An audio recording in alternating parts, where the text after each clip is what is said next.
Sure. As always, appreciate everybody coming out. A little bit about the Penn State game. Obviously, did not perform to our ability, did not perform to our standard. It was really disappointing, but we got beat by a really good team. We got outcoached, we got outplayed.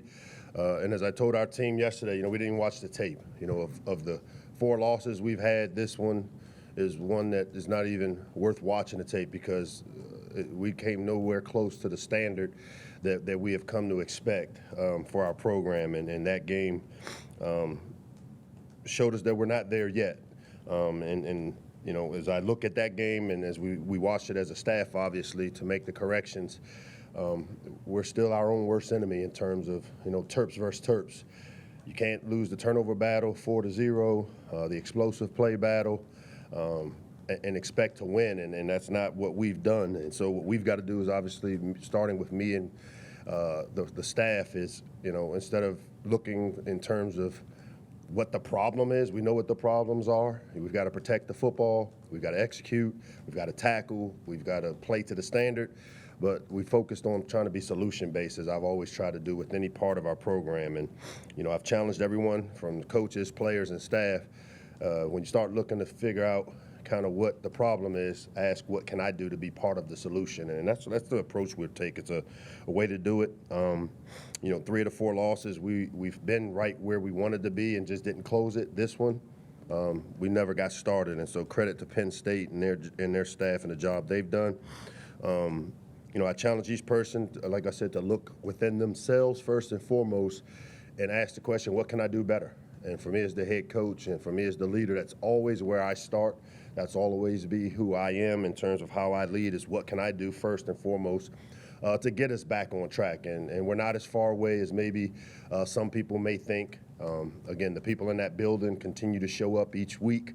We had another good practice on Monday, but as I told our guys, it's not about having just good practices. It's about being able to execute on game day the things that we do all week long. We have another great opportunity this week against a good, hard, well-coached Nebraska team on the road in the Big Ten, a historic venue there, Memorial Stadium, a great place to play. I've played there or coached there before. They've got great fan support. Win, lose, or draw, they show up there and support their program, and I got a lot of respect for the job Matt Rule has done. When you look at those guys on film, they're really tough, hard-nosed, well-coached, play with tremendous effort. They've got a really good defense. Their defense is one of the top defenses that will face some interior guys that are strong, heavy-handed guys up front. Their linebackers are really good tacklers in space, and they execute their defensive scheme really well. On offense, I've seen an offense that's gotten better and better with each week when you watch them on tape. Obviously they've made the change at the quarterback position, and the kids playing fairly well for them from the standpoint of executing the things that they want to see get executed. They've got a really good offensive line, really good length and size on both tackles, especially the right side of the line where they bring back a lot of experience. I expect this to be a tough game for us, but I also expect from knowing the team that I have in that locker room and the staff that we have, we still have a lot to play for. We're still hunting bowl eligibility. We're not going to let what's happened in the past define what we do in the present, and our players have embraced that. And I'm looking forward to, our players and our staff doing the necessary things Monday through Friday, and then Saturday having an opportunity to go play well. It's been a long time since we've had a victory, and this team deserves it because of the way they've worked, and I have no problem continuing to push these guys, and they continue to show up, and I expect them to do that this Saturday as we go on the road to Lincoln. Our captains for this week, Donnell Brown, Antoine Littleton, and DJ Glaze will lead us as captains as we head to Lincoln, and with that, I'll open it up to questions.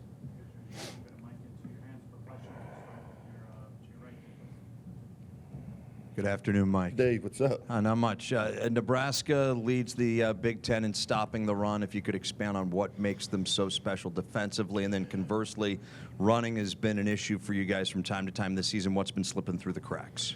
Yeah, with them and their run defense, it starts with the size and their 2 interior players. I mean, they have a unique defensive structure that they play. They base out of a 4-down front, but they're umbrella 5 safety or 3 safety look with 2 corners and a nickel. And they execute their scheme really, really well. I mean, they move a lot up front on the interior part of their defense. They have a lot of what we call ETs and NTs and NEs, where they try to cancel the gaps, and then their linebackers really do a great job of tackling the ball in space.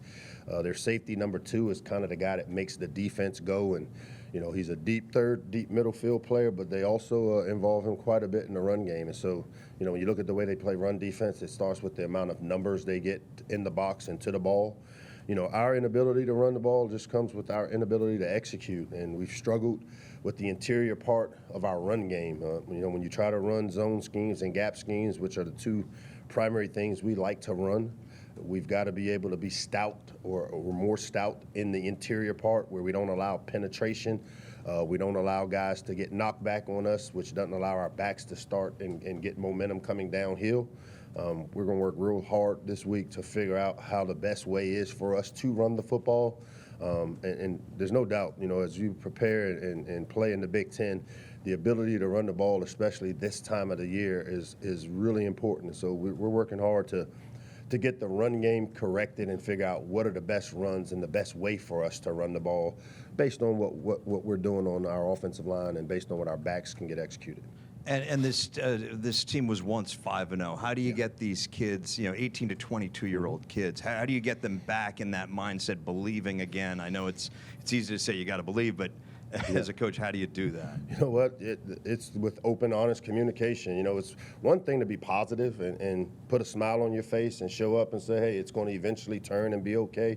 But it's another thing to understand the reality of where we are. It's been 5 weeks since we've had a victory, and so I told our players, we got to understand that we didn't watch the Penn State tape, we didn't play to the best of our ability, but here's the reality of where we are. We're a 5-4 team.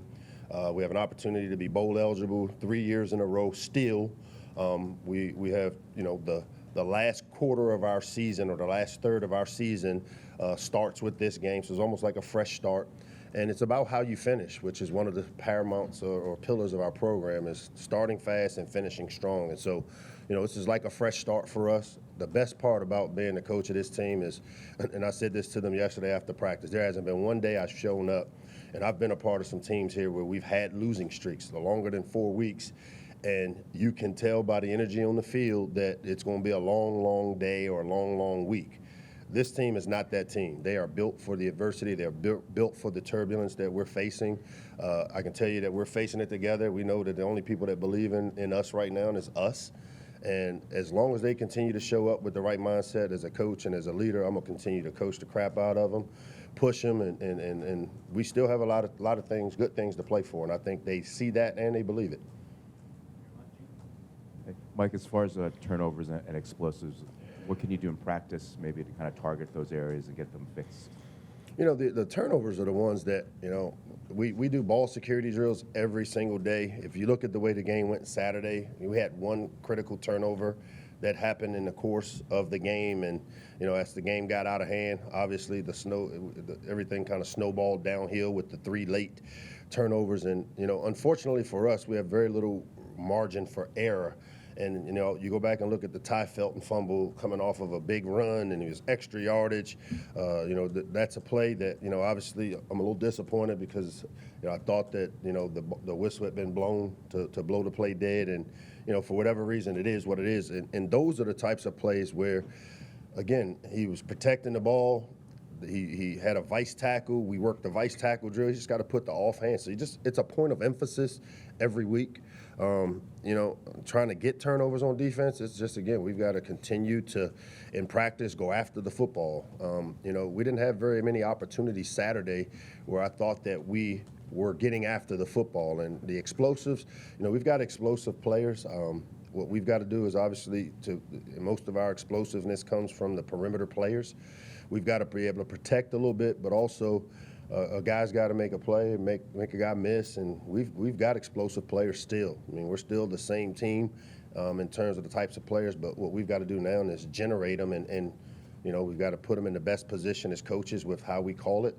We've also have to make sure that our best players are touching the football, and I don't think right now, when you look and see Roman Hemby having 7 touches and, Caden Prather having however many he had in that game, and Jay Sean Jones, we have to make sure we're keeping those players involved with how we call it, and not just called plays because they are good schematic plays, but good schematic plays, they get our best players the ball. And usually when you get your best player the ball, they make plays for you. So it's just a matter of a few of those things. Hey, Coach. Taylor, what's up? What's going on? After the game on Saturday, you said, quote, I don't think they're 51-15 better than us. Just now you said we're closer than some people may think. What are you seeing in your team that gives you the confidence that you're closer to a team like Penn State than the score would indicate? Well, that it was a competitive game, and up until the third quarter when we turned the ball over and we kind of, we cut it within 2 scores, and then we give up the big, long kickoff return. A year ago against a really good Penn State team, it was from start to finish not very good.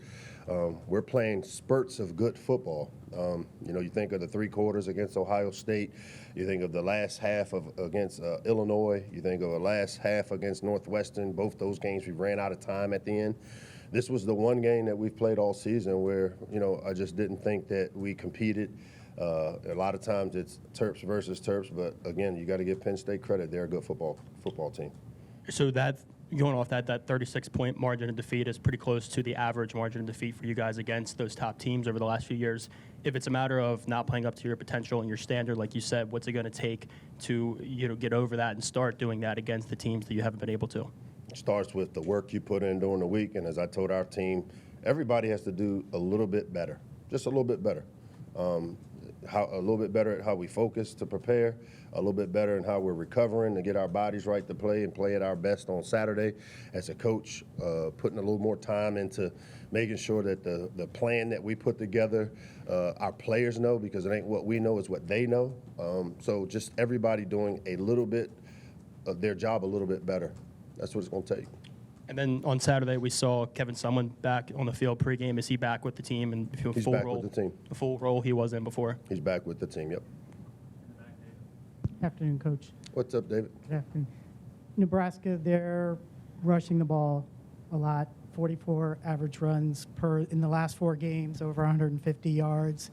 This past Saturday, gave up 114 of 180 yards against Penn State runs up the middle. So how is that something that something you might emphasize? That Nebraska's certainly going to see that. So where did you see corrections needing to be made there, and how do you adjust to that? Yeah, I think the biggest runs that we gave up against Penn State were the quarterback runs. A couple zone reads that were not typical runs that they shown. That quarterback made some plays in the run game where, assignment football-wise, we didn't take care of our jobs. As far as stopping the run, the biggest difference I saw was the knockback tackles. Penn State had a lot of yards after contact, which typically means we got to get guys running to the football again, running to the ball better. To me, the run game has not been the issue in terms of consistently. We've given up some explosive runs, but most of them have come from the quarterback. And now what we've got to be able to do against a good Nebraska team is it goes back to, it's no secret formula how you stop the run in our defense. You have to have guys in their gaps that they're responsible for being in. You've got to do a good job of getting off blocks, and then we've got to do a great job of tackling. Hey, Mike, how's it going? George, what's up? Not much. These last 3 games, specifically Illinois, Northwestern, and Penn State, when you review the tape, is it the same thing that's kind of sticking out that's causing you to lose that momentum from playing that good spurts of football? Or is it just execution? You're doing the things that you have set up to work, should work, but they're not being executed. You know what? I'm one of those guys, man. I am not a dude that likes to place blame anywhere other than right here with myself. And I'm not going to even get into it in terms of, it starts with what can I do? We know the problems, all right? Up front, on our interior part of our offensive line, we're trying to figure out how to manage that and get the best players in there and be able to execute. Our quarterback, he's how he goes, we go. So he started the first half of the Penn State game 17-17. I didn't realize it, didn't know it, but the consistency in our drives. We're an offense that really thrives off of explosive plays, because we have explosive players. The missing piece for us on the offensive side is, can we drive the ball down? what happens when the explosives aren't showing up? Can we show the discipline and the execution to consistently get the 4 or 5 yards, to convert the 4th and 1s, the 3rd and 1s, to extend drives? To me, those are the things, and that's where I put a lot of the energy of my actions into, is how do I get us to where we're not a big little offense where it's either big explosive plays and we're moving the ball down the field, or it's 3 and outs where we're missing blocks on the perimeter, or we're not executing the things we're getting coached to do. But also as a coach, it's our jobs to make sure that the right players are in and that the right players are getting the ball. And you talked a lot this season about, player-led culture and accountability. Going through a spurt of adversity here, are those the same players you're seeing stepping up to try to rally your troops, or is it new people that are stepping up? That's been the most encouraging thing for me, is that there's not been a change, there has not been a waiver of how these players have shown up. I met with the leadership group the last 2 Mondays, because I think when you're in the situation we're in, it's important to hear where we are as a team, and you hear it from inside. And with the leadership group that we've put together, our leadership council is about 16 players, all demographics, all different classes, all different positions. And I can tell you that sitting in there with that group, it starts with them telling me, I say, where are we? They said, Coach, you know what? This is about us, all right? We got to take care of our business. So, they've been trained and developed because they know that nobody gives us anything here at the University of Maryland. Everything we get, we got to take, we got to earn, we got to fight for. It was great to start out 5-0, but we also know we're also in the reality of a 4-game losing streak. And the only people that are going to get us out of it will be the people in Jones Hill House. And we ain't quitting. Quitting is not an option. And that's the part that this team, I love about them, and I'm going to continue to coach the crap out of them. And we'll find a way to get 6, which helps us extend our season, and we'll continue the process of developing this team to compete for championships. Mike, you mentioned going to Memorial Stadium and Lincoln and the atmosphere and everything that entails. What are the biggest keys, I guess, that you see as the things that teams have to do to win on the road in this league, especially late in the season when it starts to get colder and so forth? Yeah, the good thing is the weather's supposed to be 60 degrees there, which I'm knocking on wood that we are blessed to be able to have that type of weather this late in the year in Lincoln. But what do we need to do to get a win on the road is we got to play to our standard. And again, that's such a coaching cliche answer, but our standard is real. It's, starting fast, protecting the football, not watching scoreboards, not beating ourselves, playing to the best of our ability as the best versions of ourselves, putting the work in Monday through Friday. I mean, they know all these things, but now it's just a matter of Saturday putting it all together. And, I feel good about our opportunity this weekend. Like I said, I have this optimism because of the players, and they are practicing. They're doing the things that we need to do, and now we're pushing them just to do everything a little bit better to see if we can get a different result this weekend. Hey, Coach. Ed, what up? Not game related, but I think on Sunday, Mercy Falaci from NC State officially joined the program. Just wanted to hear from you, just kind of maybe how that materialized and what kind of stuck out about him. Yeah, Mercy's joined us as our general manager. Talented guy, played there at NC State, was a big offensive lineman. I've gotten to know him a little bit. We had Will, who worked here, worked with Mercy, came highly recommended. You look at the way NC State has built their program, and I got a lot of respect for Dave Dorn and the job he's done down there with his program and facing them in the bowl game a year ago. A program very similar to ours. He understands the importance of evaluation.